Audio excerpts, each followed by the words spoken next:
अच्छा, मेरा एक प्रश्न है आपसे कि मैं जब भी कोई भी कार्य करने जाता हूँ तो मुझे आलस्य क्यों आता है, उसका मुख्य कारण क्या है? आलस्य कोई ऐसी चीज़ नहीं है जिस पर बहुत ज़्यादा बात करने की ज़रूरत है। अगर इसको अध्यात्म की दृष्टि से देखेंगे तो अध्यात्म जो है आलस्य विषय पर इंडिपेंडेंटली कोई बात नहीं करता, स्वतंत्र रूप से कोई चर्चा नहीं करता, कोई सलाह समाधान नहीं देता। आलस्य है क्या? आप कह रहे हैं कि जब आप कुछ करने जाते हैं तो आपके भीतर ये चाह नहीं उठती स्वाभाविक रूप से कि आप उसको कर दें। मान लीजिए आपको आज कहीं जाना है, लेकिन आत्मिक रूप से भीतर से ये चाह पैदा नहीं होती कि आप तुरंत उठे, तैयार हों और चले जाएं। इसी को तो आप आलस कह रहे हैं।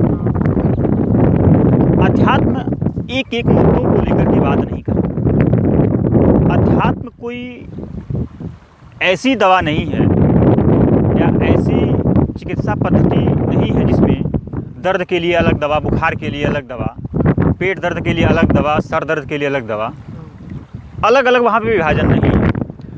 अध्यात्म तो जिसको आलस हो रहा है, जिसको दर्द हो रहा है, जिसको बुखार है, जो अनुभव करने वाला, जो अनुभोक्ता है, जो एक्सपीरियंसर है, जो डूअर है, उसी की बात करता है, वो कर्ता की बात करता है। अध्यात्म आलस पर कोई बात नहीं करता।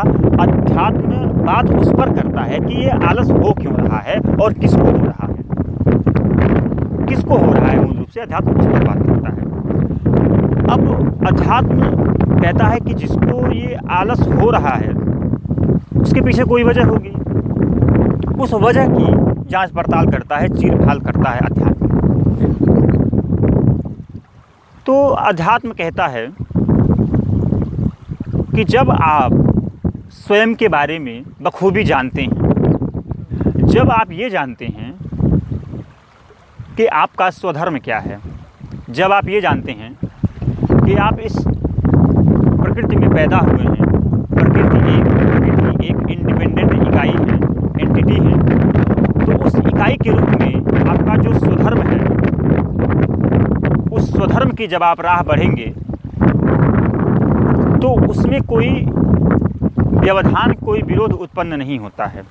लेकिन जब आप अपने स्वधर्म से विमुख हो जाते हैं, यानी कि जब आप अपने स्वधर्म को भूल करके परधर्म की तरफ जाते हैं, तब आपके भीतर से एक अंतर्विरोध उठता है। इस अंतर्विरोध का नाम ही आलस्य है। यानी कि आपको जाना इस दिशा में है और आप जा इस दिशा में रहे हैं। तो जब आप इस दिशा में जाएंगे तो आपके भीतर एक प्राकृतिक विरोध उठेगा कि आपको जाना तो इधर है और आप जा इधर रहे हैं। तो ये जो विरोध है, ये जो विरोध का भाव है ना, इसी का नाम आलस्य है। तो मैंने कहा कि आलस्य के ऊपर इंडिपेंडेंटली बात नहीं करता अध्यात्म। आलस जिसको हो रहा है उसकी बात करता है। और आलस क्यों हो रहा है, उसके मूल में सिर्फ एक ही वजह है कि आपको जाना ए साइड है और आप जा बी साइड रहे हैं। जब आप बी साइड जाएंगे तो आपके भीतर एक स्वाभाविक और प्राकृतिक विरोध उठता है।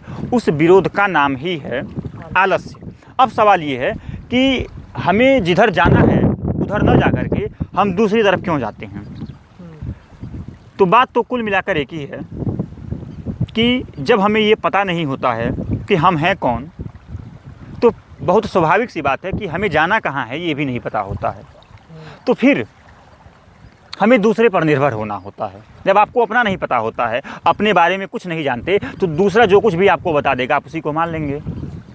दूसरा आपको बता देता है कि आपको इधर बढ़ना है, क्योंकि इधर बढ़ने से ही आपके भीतर की जो बेचैनी है, जो समस्या है, उस समस्या का समाधान हो जाएगा। तो आप बिना जिज्ञासा किए, बिना प्रश्न पूछे कि क्या वास्तव में उस दिशा में बढ़े हुए मेरी समस्या का समाधान हो जाएगा, ये आप प्रश्न कभी नहीं पूछते और आप उस दिशा में बढ़ने लगते हैं। यानी कि आपको अपना कुछ नहीं पता है, भीतर का कुछ नहीं पता है, इस संसार का कुछ नहीं पता है, तो फिर दूसरे जो लोग हैं, समाज है, संस्थाएं हैं, संस्कृतियां हैं, ये सब मिल करके जो कुछ भी आपके मन पर प्रभाव डाल देती हैं, उस प्रभाववश आप जिस दिशा में बढ़ते हैं, उस दिशा में बढ़ने की वजह से आपके भीतर जो स्वाभाविक विरोध उठता है, उसी का नाम आलस्य है। तो आलस्य की मूल वजह है कि आपका आत्म अज्ञान, और जब आप ये जानते ही नहीं कि आप हैं कौन, आपको जाना है किधर है, लक्ष्य। तो बट नेचुरल है कि आप उसी दिशा में बढ़ेंगे जिस दिशा में दुनिया बढ़ रही है। आप भीड़ के पीछे भेड़ चाल की तरफ बढ़ने लगेंगे। और जब भेड़ के पीछे बढ़ने लगेंगे भीड़ की तरह, आपका स्वभाव है मुक्त रहना, आपका स्वभाव है शांत रहना, आपका स्वभाव है स्थिर रहना, लेकिन आप खुद को गतिशील पाते हैं। प्रकृति के सहज बहाव के साथ आप भी बहने लगते हैं, भीड़ के साथ आप भी पीछे पीछे चलने लगते हैं। तो आपको तो कष्ट तकलीफ़ और पीड़ा तो होगी ना, उस कष्ट तकलीफ़ और पीड़ा आपको झेलनी ना पड़े, इसीलिए आप उसका विरोध करते हैं, उस दिशा में बढ़ने का विरोध करते हैं। यही वजह है कि आपके भीतर आलस का भाव आता है।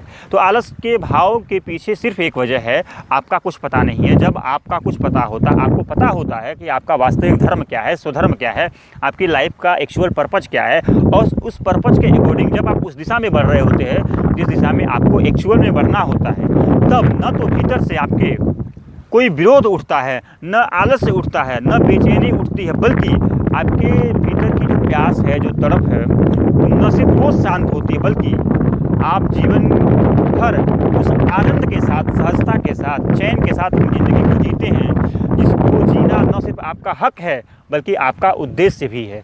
तो आपके आलस के केंद्र में आपका आत्मज्ञान ही है।